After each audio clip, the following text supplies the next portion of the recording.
પુરુષોત્તમ ભગવાનની જય। અધ્યાય 5મો અધિક માસનું ગૌલોક ગમન। વ્યથા વેદના દુઃખ સંતાપથી ઘેરાયેલો જીવ જ્યારે વિપત્તિનું સ્મરણ કરે છે ત્યારે તેનું દુઃખ તાજું થતાં એ અત્યંત દુઃખી થાય છે।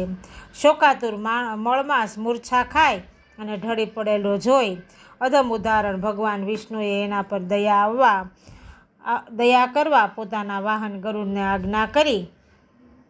તત્કાળ ગરુડે પોતાની પાંખો વડે શીતળ વાયુ પ્રસરાવી મળમાસની મૂર્છા દૂર કરી। આંખ ખુલતા જ તે વ્યથાથી પીડાતા મળમાસે આર્તનાદ કર્યો, પ્રભુ પ્રભુ, આવું વ્યથાભર્યું જીવન જીવવા કરતાં મને મૃત્યુની ગોદ મળે ને તો હું મુક્તિ પામું। મંદ મંદ સ્મિત કરતા ત્રિભુવન તારણ ભગવાન વિષ્ણુએ પોતાના હસ્ત વડે મળમાસને બેઠો કર્યો અને પોતાના મસ્તક ઉપર હાથ ફેરવી અને કહેવા લાગ્યા કે હે વત્સ, શાંત થા, તો અત્યારે જ મારી સાથે ગોલોકમાં બિરાજમાન યદુનંદન ભગવાન શ્રી કૃષ્ણ પાસે ચાલ, ત્યાં તારા સર્વ દુઃખ દર્દોનું નિવારણ થશે। ગૌલોકમાં પગ મૂકનાર અધમમાં અધમ જીવ પણ ત્રિવિધના તાપથી મુક્ત થાય છે। આટલું કહી અને દરિદ્ર નારાયણ શ્રી વિષ્ણુએ મળમાસનો હસ્ત ગ્રહી લીધો અને મોક્ષદાયક ગોલોક તરફ પ્રયાણ કર્યું। રસ્તામાં ભગવાન વિષ્ણુ પોતાના શ્રીમુખથી ભગવાન કૃષ્ણના અદ્ભુત અને અલૌકિક સ્વરૂપનું વર્ણન કરવા લાગ્યા। મળમાસ ભાવ વિભોર થઈ અને સાંભળવા લાગ્યો। ભગવાન વિષ્ણુ કહી રહ્યા છે કે હે વત્સ, હું શ્રી કૃષ્ણના જે સ્વરૂપનું વર્ણન કરી રહ્યો છું ને એનું તું ચિંતન કર। ભક્ત વત્સલ ગોલોકના સ્વામી ટચલી આંગળીએ ગોવર્ધનને ધારણ કરનાર ગોપીઓના પ્યારા એવા ભગવાન શ્રી કૃષ્ણનું સ્વરૂપ બે ભુજાવાળું છે। શ્યામ સુંદર અને તેજોમય શરીર પર તેઓએ પીળા પીતાંબર અને જરકશી જામા ધારણ કર્યા છે। મસ્તક પર મોર મુકુટ શોભે છે। મુરલીધરના સુમધુર નાદથી 14 બ્રહ્માંડને ડોલાવે છે।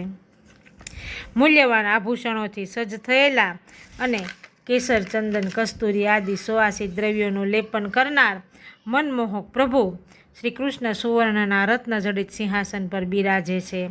ત્યારે કોટી કોટી સૂર્ય જેવા તેમના તેજોમય સ્વરૂપમાં કરોડો કામદેવો મોહિત થઈ અને મૂર્છા ખાઈ જાય છે। હે વત્સ, માત્ર પોતાના ભક્તોની ઈચ્છા પૂર્ણ કરવા માટે જ ભગવાન શ્રી કૃષ્ણ આવ્યા દિવ્ય સ્વરૂપે ગોલોકમાં નિવાસ કરે છે।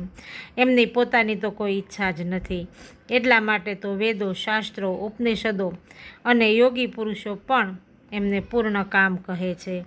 હે વત્સ, ભક્ત વત્સલ ભગવાન શ્રી કૃષ્ણ અવશ્ય તારા ત્રિવિધ તાપ ટાળી તારા તમામ દુઃખ દૂર કરશે।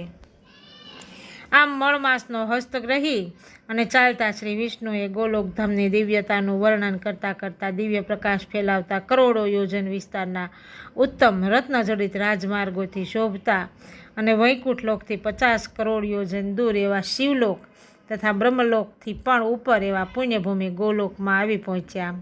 સૂત પુરાણી કહે છે કે હે સનકાદિક ઋષિવર્યો, નારાયણ ભગવાન કહે છે કે હે દેવર્ષિ નારદ, ત્યાર પછીની કથા તમે કૃપા કરી અને એકાગ્રચિત્તે સાંભળો।